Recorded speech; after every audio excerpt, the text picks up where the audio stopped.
நம்ம குடிக்கிற தண்ணியில மனிதமான கலந்திருக்கு அப்படின்னு சொன்னா நம்மளுக்கு எப்படி இருக்கும்? அந்த மாதிரி தான் பாத்தீங்கன்னா 2 வருஷத்துக்கு முன்னாடி வேங்கை வயல்ல ஒரு விஷயம் நடந்தது.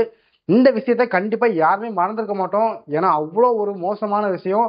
அது என்னன்னு பாத்தீங்கன்னா, வேங்கை வயல்ல பட்டியலினத்தை சேர்ந்த மக்கள் இருக்கிறாங்க. அவங்க குடிக்கிற குடிதண்ணீர்ல பாத்தீங்கன்னா மனித கழிவு கலந்திருந்தது அப்படின்ற நியூஸ் தான். இது பாத்தீங்கன்னா இந்தியா ஃபுல்லாமே ரொம்ப பரபரப்பா பேசுனாங்க. இத ஒரு ஜாதி பிரச்சனையா மாத்துனாங்க. இந்த ஜாதிக்காரங்க இவங்க தாழ்ந்த ஜாதியினால இவங்களாம் இதுக்குதான் லாக்கி அப்படின்னு சொல்லி அவங்க குடிக்கிற தண்ணியில மனித கழிவை கலந்துட்டாங்க அப்படின்ற மாதிரி நியூஸ் வந்துட்டு இருந்தது. இது எல்லாமே பெரிய பிரச்சனையா போயிட்டு இருந்தது. ஆனா இப்ப பாத்தீங்கன்னா அந்த குடிதண்ணில யாரு மனித கழிவை கலந்தாங்க அப்படின்ற உண்மை வெளியே வந்திருக்கு. கிட்டத்தட்ட 730 நாட்களுக்கு மேல இந்த கேஸை விசாரிச்சு ஒரு ரிப்போர்ட் சப்மிட் பண்ணிருக்காங்க. அதை பத்தின ஃபுல் டீடைல் வீடியோ அந்த வீடியோ இருக்க போது. அதுக்கு முன்னாடி நம்ம சேனல்ல பாத்தீங்கன்னா தமிழ்நாட்டுல நடக்கிற உலகத்துல நடக்கிற ஒவ்வொரு விஷயத்தையுமே அப்டேட்டா கொடுத்துக்கிட்டு இருக்கோம். கண்டிப்பா நம்ம சேனலை சப்ஸ்கிரைப் பண்ணிட்டு வீடியோஸை செக் பண்ணி பாருங்க. வாங்க வீடியோக்குள்ள போலாம். இந்த விஷயம் எப்ப நடந்தது அப்படின்னு நீங்க கேட்டீங்கன்னா டிசம்பர் 26, 2022 நடந்துச்சு. அப்ப இருந்து இந்த விஷயத்த யாரு பண்ணாங்க அப்படின்னு சொல்லி சிபிசிஐடி போலீஸ் விசாரிச்சுக்கிட்டே இருந்தாங்க. பட் இன்னைக்கு வரைக்கும் எந்த ஒரு முன்னேற்றமுமே இல்ல. இதை பார்க்கும்போது நிறைய கட்சியை சேர்ந்தவங்க கொஸ்டின் எழுப்புனாங்க.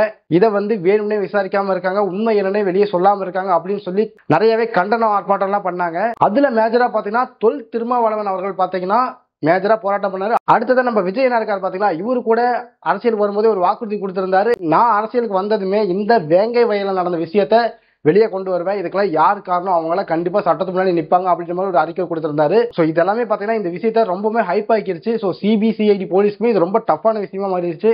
ஏதோ ஒரு கொலை பண்ணிருக்காங்க, ஒரு வெட்டு குத்து அப்படின்னா கூட கண்டுபிடிச்சிருக்கலாம். மனித கழிவை வச்சு யார் பண்ணாங்க அப்படின்னு கண்டுபிடிக்கிறது ஒரு பெரிய விஷயம் தான். ஏன்னா அது ஒரு கிராமம், ஒரு சிசிடிவி ஃபுட்டேஜ் இருக்காது, எதுவுமே இருக்காது. ஸோ அப்படிங்கிறப்ப இது போலீஸ்க்கு ஒரு பெரிய விஷயமா தான் இருந்துச்சு. அவங்க பார்த்தீங்கன்னா சக்ஸஸ்ஃபுல்லாக இப்போ அந்த விஷயத்தை கண்டுபிடிச்சிருக்காங்க யார் பண்ணாங்கன்ட்டு. இந்த விஷயத்த யார் பண்ணாங்க அப்படின்னு பார்த்தோம்னா, அதே ஊரை சேர்ந்த பட்டியலின மக்களான முரளிராஜா, முத்துகிருஷ்ணன், சுதர்சன், இவங்க 3 பேர் சேர்ந்து தான் பண்ணியிருக்காங்க. இதுல முரளிராஜா பார்த்தீங்கன்னா காவலரா பணிபுரிஞ்சிட்டு இருக்கிறாரு. இந்த விஷயத்தை கேள்விப்பட்டதுமே, அதாவது தன்னோட ஊரை சேர்ந்தவனே தன்னோட ஊர் மக்களுக்கு குடிக்கிற தண்ணியில மனித கழிவை கலந்து கொடுத்துருக்கான் அப்படின்னு கேள்விப்பட்டதுமே அங்க இருக்கிற மக்களா இருக்கட்டும் எல்லாருமே ஆக்ரோஷமா தான் இருக்காங்க. சிபிசிஐடியில என்ன சொல்லியிருக்காங்க அப்படின்னு பார்த்தோம்னா, கிட்டத்தட்ட 339 சாட்சிகளை விசாரிச்சிருக்காங்க. 300க்கும் மேற்பட்ட டிஎன்ஏ டெஸ்ட் எடுத்திருக்காங்க. அதாவது 300 பேத்துக்கும் மேற்பட்ட டிஎன்ஏ டெஸ்ட் எடுத்திருக்காங்க. வேற வேற கேஸ்டா இருக்கட்டும், இல்ல உள்ளூர் மக்களா இருக்கட்டும், இந்த மாதிரி நிறைய பேர்த்தோட டிஎன்ஏ டெஸ்ட் எடுத்திருக்காங்க. அடுத்ததா பாத்தீங்கன்னா இதுல எதுலையுமே அவங்களால கண்டுபிடிக்க முடியல. அடுத்ததா அவங்க யூஸ் பண்ண டெக்னிக் என்னன்னு பாத்தீங்கன்னா டெக்னாலஜி யூஸ் பண்ணி தேட ஆரம்பிச்சிருக்காங்க. அதாவது என்னன்னா அந்த சரௌண்டிங்ல இருக்கிறவங்க என்னென்ன மெசேஜ் பண்றாங்க, என்னென்ன பேசிக்கிறாங்கன்னு கிட்டத்தட்ட 2 வருஷமா அனலைஸ் பண்ணிருக்காங்க. ஸோ அப்படி அனலைஸ் பண்ணும்போது இந்த 3 பேர்த்து மேலே டவுட் வந்திருக்கு. ஸோ அதனாலதான் ரிப்போர்ட்டை சப்மிட் பண்ணிருக்காங்க.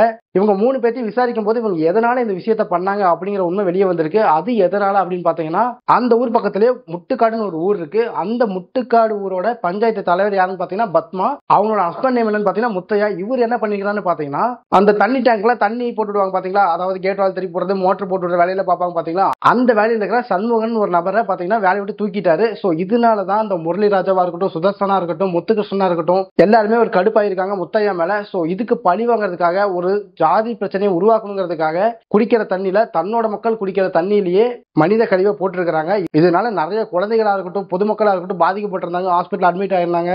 வாந்தியா இருக்கட்டும், தலைவலியா இருக்கட்டும், காய்ச்சல் இருக்கட்டும், பெரிய விஷயமே நடந்துச்சு. சோ இப்ப இவங்க தான் பண்ணிருக்காங்க அப்படின்ற ரிப்போர்ட்டை சிபிசிஐடி போலீஸ் நீதிமன்றத்துல தாக்கல் பண்ணிட்டாங்க. பட் இது ஃபேக்கான ரிப்போர்ட், இது மத்த ஜாதிக்காரங்க தான் பண்ணிருக்காங்க, இவங்க பண்ணல அப்படின்னு சொல்லி இப்ப தொல் திருமாவளவன் அவர்கள் பாத்தீங்கன்னா போராட்டத்துல இறங்கி இருக்கிறாரு.